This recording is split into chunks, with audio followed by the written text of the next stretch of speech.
लेकिन एक अच्छी दिशा में प्रयास।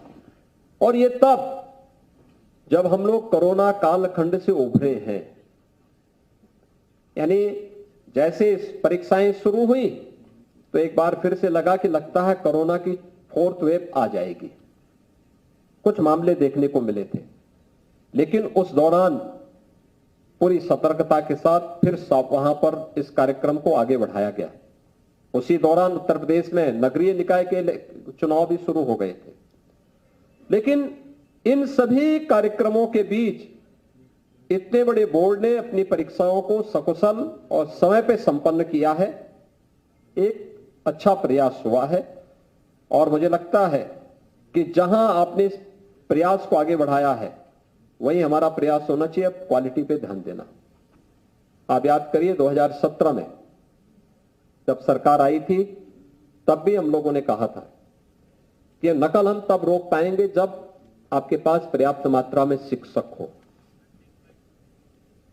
जो शिक्षक कार्यरत हैं वे समय पे अपने विद्यालय में जाएं, अपनी क्लास लें। जहां पे शिक्षकों की कमी है वहां पर उनकी नई तैनाती की व्यवस्था हो। जब तक नई नियुक्ति होती है वे माध्यमिक शिक्षा चयन बोर्ड के माध्यम से या बेसिक शिक्षा परिषद के माध्यम से, तब तक उस प्रक्रिया को हम रिटायर्ड शिक्षकों के माध्यम से पूरी करें।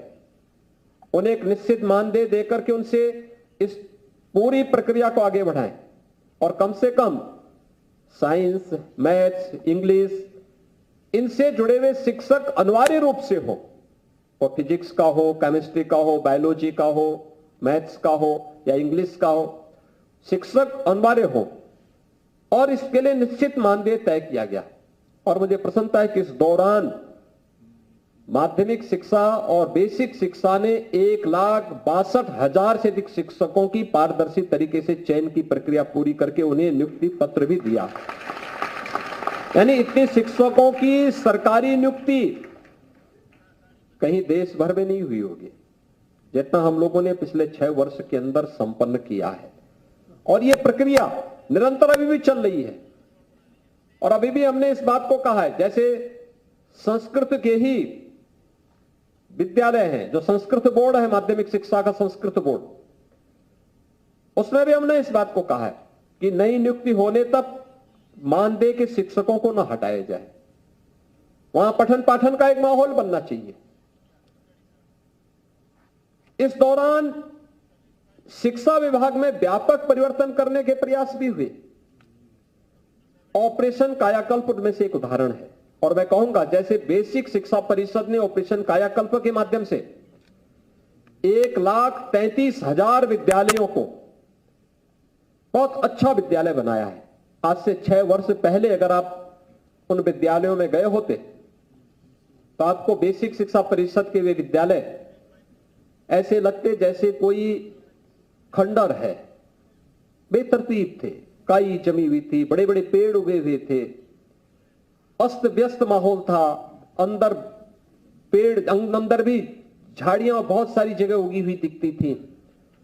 कूड़ा जगह जगह पड़ा रहता था, कच्चा फर्श था, टॉयलेट नहीं थे, पेयजल की व्यवस्था नहीं थी, लाइट नहीं थी, लाइब्रेरी और अन्य उसकी बात तो दूर है। ये वहां के माहौल थे ज्यादातर के।